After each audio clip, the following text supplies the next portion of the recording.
여보세요? 지금 뭐 하고 계세요? 아, 그냥 유튜브 보고 있었는데요. 왜요?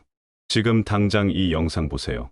중국의 한 스님이 2025년 한국에서 구원자가 나온다고 예언했대요. 예언이요? 설마. 아니에요. 이게 진짜인 것 같아요. 완전히 현실이 되고 있다고 하던데요? 정말요. 2025년이 바로 올해잖아요. 헉. 그럼 지금이? 맞아요. 바로 지금 그 시기래요. 빨리 같이 봐요. 여러분, 안녕하세요. 지금 이 순간, 전 세계가 주목하고 있는 놀라운 예언에 대해 말씀드리려고 합니다. 본격적인 이야기 시작 전에 구독과 좋아요 한 번씩 눌러주시면 큰 힘이 됩니다. 가족이나 친구들에게 영상 공유를 해주시면 나눌수록 행복은 배가 됩니다. 자, 그럼 이제 정말 놀라운 이야기를 시작해 보겠습니다. 오늘 제가 여러분께 전해드릴 내용은 정말 충격적이에요. 중국의 한 고승이 남긴 예언이 지금 현실로 나타나고 있거든요. 그런데 이 예언이 단순한 미래 예측이 아니라 우리가 지금 살고 있는 2025년과 직접적으로 연결되어 있다는 점에서 더욱 놀라워요. 스님은 분명히 말했다고 해요. 그 사람은 한국에서 나온다. 그러나 그는 한국만을 위한 자가 아니니라. 이것이 바로 제가 지금 전해드릴 이야기의 핵심입니다. 하지만 그 사람이 등장하기 전에 스님은 세상의 흐름이 어떻게 바뀔지를 먼저 말했어요. 그것은 예언이라기보다 누군가에게는 경고였고 또 누군가에게는 해답이었다고 합니다. 그 모든 이야기는 중국의 고요한 산속에서 시작되었어요. 구이저우성, 운무가 뒤덮인 깊은 산맥과 계곡 사이 인간의 발길조차 오래전 끊긴 산비탈 깊숙한 곳에 작은 사찰 하나가 있었습니다. 현지 사람들은 그곳을 산사라 불렀어요. 그리고 그 사찰에는 단 한 사람, 신산이라 불리는 스님이 거처하고 있었습니다. 이 스님은 정말 특별한 분이었어요. 수십 년 동안 거의 말을 하지 않았거든요. 그의 입에서 예지의 말이 나온 건 생애 단 3번뿐이었어요. 그런데 놀랍게도 그 3번의 말은 전부 현실이 되었습니다. 현지인들은 그를 최고 적중률의 예언가, 영성이 최고조에 달한 스님이라고 불렀어요. 그런 그가 생의 마지막 순간에 입을 열었습니다. 그 대상이 바로 한국이었어요. 2024년 초여름이었다고 합니다. 햇빛이 구름 사이로 내려앉고 짧은 바람이 산사의 풍경을 울리던 그 시간, 스님은 산 위에 작은 법자를 놓고 제자들을 불렀어요. 한반도, 대한민국, 그리고 그 땅에서 일어날 4가지의 흐름에 대해 말하기 위해서였습니다. 너희는 잘 들어라. 이것이 마지막 말이 될 것이다. 스님은 잠시 눈을 감고 명상에 잠겼어요. 그리고 이렇게 말문을 열었습니다. 먼 훗날 사람들은 지금을 되돌아보며 어찌 그때 깨어나지 못했는가 하고 한탄할 것이다. 그러니 지금 말하겠다. 이것은 내가 본 것, 계시받은 것이니라. 그는 예언을 4가지 흐름으로 나누어 전했습니다. 첫 번째 예언은 숫자의 세상, 자유의 종말이었어요. 스님의 음성은 낮고 묵직했다고 합니다. 그는 이렇게 말했어요. 나는 본다. 손에 잡을 수 없는 돈이 세상을 덮는다. 국경은 흐려지고 모든 나라는 하나의 질서 아래 묶인다. 사람들은 그것을 기술의 혁신이라 부른다. 그러나 나는 그것을 숫자의 족쇄라 부른다. 이 말을 들으면 지금 우리가 살고 있는 디지털 화폐 시대, 중앙은행 디지털 화폐 시대를 떠올리게 되지 않나요? 정말 소름 돋는 예견력이에요. 신산 스님의 음성은 낮고 묵직했다고 해요. 그는 계속해서 말을 이어나갔습니다. 사람들은 종이를 버렸다. 동전을 버렸다. 은행을 버렸다. 그들이 얻은 것은 속도였으나 잃은 것은 자유였다. 이제 사람들은 허락 없이 살 수 없다. 이름은 사라지고 숫자만이 남는다. 그 숫자는 손등에 찍히고 이마에 새겨진다. 그 숫자가 없으면 먹을 수도, 살 수도, 이동할 수도 없다. 그것은 돈이 아니다. 그것은 허락이다. 이 말을 듣고 제자들이 숨을 죽였다고 해요. 왜냐하면 신산 스님은 외부 세계를 모르는 분이었거든요. 텔레비전도 휴대전화도 없던 자가 어떻게 이런 미래의 모습을 알 수 있었을까요? 하지만 그는 계속 말했습니다. 사람들은 처음에 그것을 받아들인다. 편리함 때문이었다. 지갑이 필요 없어졌고 줄을 설 필요도 없었다. 그러나 편리함은 곧 통제가 되었다. 숫자가 움직이면 삶이 변하고 숫자가 끊기면 생존이 끝난다. 그리고 그 숫자는 너의 것이 아니다. 누군가가 주고 누군가가 끊는다. 사람들은 모르고 있지만 그것은 족쇄니라. 이 예언은 제자들의 마음을 무겁게 만들었어요. 하지만 거기서 멈추지 않았습니다. 스님은 덧붙였어요. 이 질서가 완성되는 해, 세계는 조용한 전환점을 맞이한다. 바로 그때 동방에서 깨어나는 혼들이 있다. 그 바람은 작은 땅에서 시작된다. 그리고 그 땅의 이름은 한국이라 하였다. 이것이 바로 신산 스님의 첫 번째 예언의 결론이었어요. 새로운 시대의 시작이 디지털 편리함이 아니라 명운의 각성을 통해 열린다고 본 것이죠. 그리고 그 중심에 한국이 있다고 했습니다. 이제 두 번째 예언으로 넘어가겠습니다. 신산 스님이 입을 다문 뒤 제자들은 잠시 침묵 속에 앉아 있었다고 해요. 바람 한 점 불지 않던 산사마당엔 마무 그늘의 선이 움직이지 않았고 그 고요함 속에서 마치 말로 전해지지 않은 무언가가 흘러나오는 듯한 느낌이 들었다고 제자들은 기록했어요. 그러던 스님이 다시 눈을 떴을 때 그의 시선은 먼 동쪽 하늘 어딘가를 응시하고 있었습니다. 그리고 이렇게 말했어요. 이제부터 말하는 것은 그 통제된 세상 이후의 일이다. 숫자의 세상이 완성된 뒤 사람들은 안다. 그것이 해방이 아니었음을. 그래서 몇몇이 눈을 뜨기 시작한다. 그러나 그 눈뜸은 세상의 중심이 아닌 가장자리에 있었다. 그 깨어남은 한 나라에서 시작되니라. 그 이름은 대한민국이라 하였다. 제자들 가운데 한 명은 이 말을 듣고 놀라 스님을 올려다보았다고 해요. 그 스님은 평생 특정 국가의 이름을 입에 담은 적이 없던 분이었거든요. 심지어 중국이라는 자국의 이름도 거의 말한 적이 없었고 늘 이쪽 저쪽 혹은 하늘 아래 다른 방향이라 불렀던 분이 분명히 대한민국이라는 말을 했다는 것은 제자들의 기억에 강하게 새겨질 수밖에 없었어요. 신산 스님은 그 나라에 대해 계속해서 말을 이었습니다. 깨어나는 자들은 크지 않다. 그 수는 많지 않고 시작은 소리 없이 움직인다. 그러나 그것은 물처럼 흐르고 불처럼 번진다. 처음엔 마음으로 깨어나고 그 다음엔 삶의 방식으로 드러나며 마침내는 그들의 말과 침묵이 세상을 흔들게 된다. 사람들은 이해하지 못한다. 왜 그렇게도 작은 나라에서 이 바람이 시작되는지를. 그러나 나는 그것이 영혼의 흐름이라 하였다. 그는 이어서 이렇게 말했어요. 그들은 다시 믿음을 말한다. 그러나 그 믿음은 종교를 넘은 것이었다. 누군가는 하늘을 불렀고 누군가는 법을 되새었으며 누군가는 아예 이름 없는 어떤 존재를 향해 고개를 숙였다. 공통된 것은 숫자의 시대를 의심하기 시작한 것, 그리고 그것을 거부하고자 한 것. 그들은 자유를 다시 구하는 자들이며 본질을 회복하려는 길 위의 자들이었다. 이때 신산 스님은 한 구절을 읊었다고 해요. 그것은 법화경에서 나오는 고의 중생 즉 고통의 바다 속에 빠진 존재들이 스스로를 구제하기 시작하는 순간에 대한 구절이었다고 제자들은 기억합니다. 고해에 잠긴 중생이 자비심으로 다시 깨어날 때 부처의 지혜가 그 안에서 피어난다. 나는 보았다. 이 고해의 흐름에서 스스로 건너려는 이들을. 그들은 작지만 불꽃보다 더 뜨거웠다. 이 말을 한 뒤 신산 스님은 이렇게 말했어요. 이 흐름은 2025년에 시작된다. 처음엔 격렬한 것이 아니었다. 오히려 고요함 속에서 느껴지는 뒤틀림. 그리고 그 뒤에야 터지는 의문. 왜 우리 삶은 이토록 누군가의 허락에 의존하게 되었는가? 왜 우리 마음조차 스스로 다룰 수 없게 되었는가? 이 질문은 한반도에서 시작된다. 그 중에서도 기억의 땅에서 일어나 퍼진다. 그리고 그 울림은 점차 세상으로 번진다. 이 말 속에는 한 가지 중요한 전환이 포함되어 있었어요. 그것은 단지 한 나라의 변화에 대한 언급이 아니라 전 세계의 질서가 흔들리는 시작점이 한반도라는 지점에서 생겨난다는 의미였어요. 스님은 이후에도 여러 번 작은 땅에서 큰 울림이 일어난다는 말을 반복했다고 전해집니다.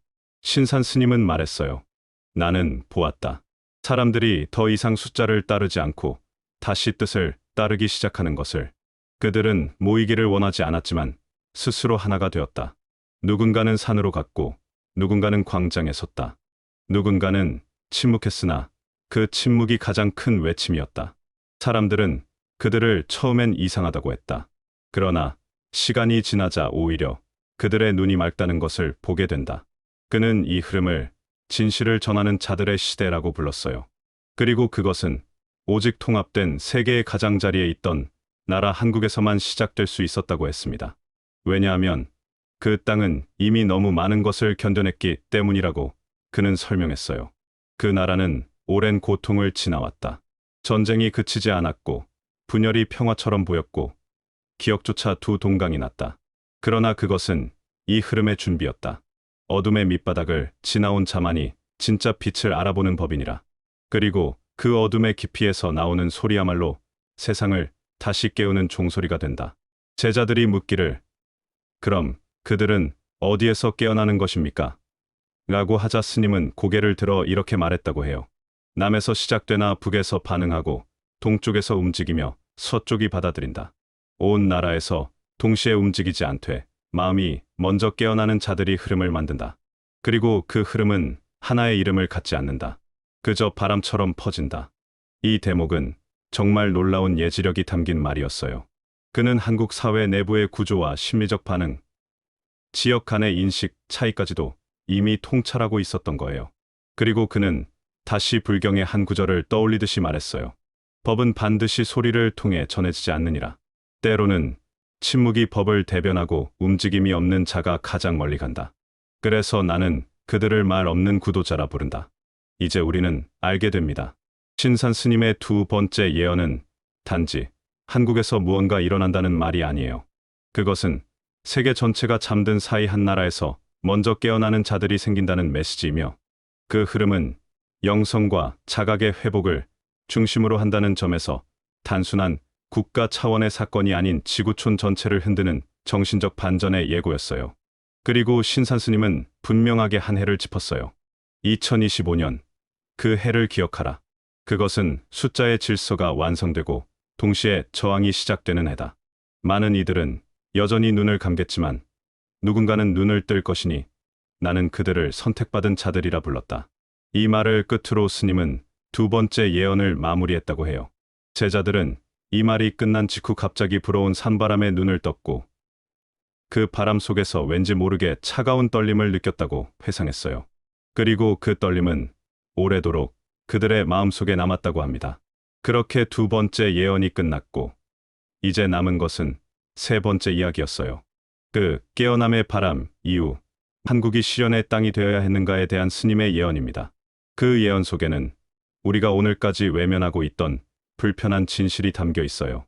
하지만 그 진실을 마주하지 않고는 다음을 향한 문은 열리지 않는다고 했어요.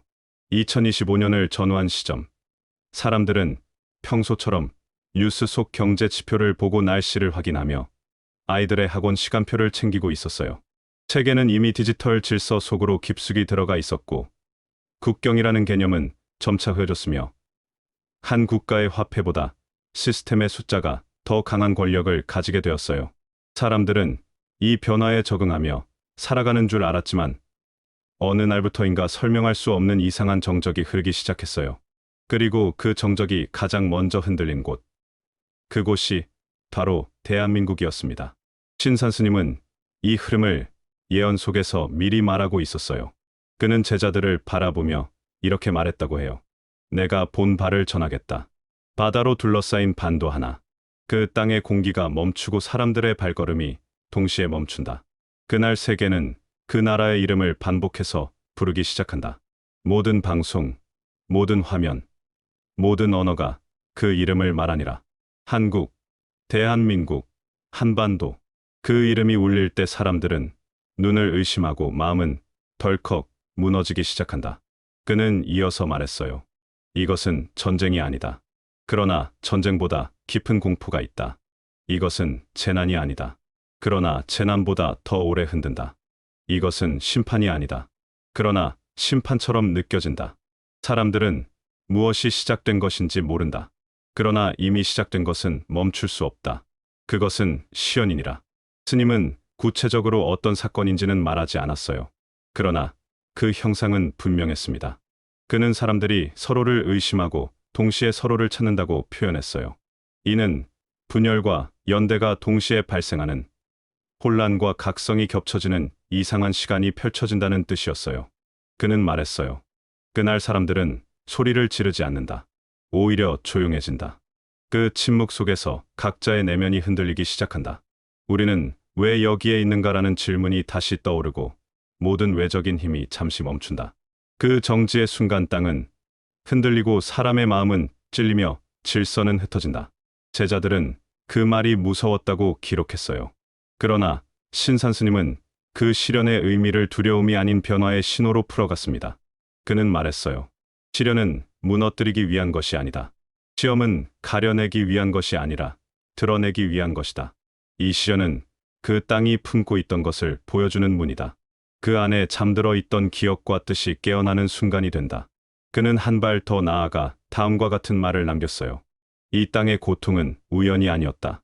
과거의 역사, 끊임없는 침탈과 분단, 반복되는 분열과 상처는 모두 이 시기를 위한 준비였느니라. 이 시련은 갑자기 닥치는 것이 아니라 이미 오래 전부터 그 씨앗이 심겨져 있었다. 다만 사람들은 그것이 고통이라 생각했을 뿐이다. 그리고 그는 말했어요. 시련이 시작되는 해는 2025년 을사년. 그 해를 기억하라. 땅은 진동하고 바다는 잠시 숨을 멈추며 사람들은 마음 깊은 곳에서 무언가를 느끼기 시작한다. 누군가는 그걸 불안이라 하고 누군가는 징조라 하며 또 누군가는 하늘의 뜻이라 말할 것이다. 그러나 그 모든 것은 깨달음을 향한 입구이다. 그 입구를 지나야 비로소 진실에 도달할 수 있느니라. 스님의 말은 절제된 듯했지만 그 안에 담긴 무게는 헤아릴 수 없었어요.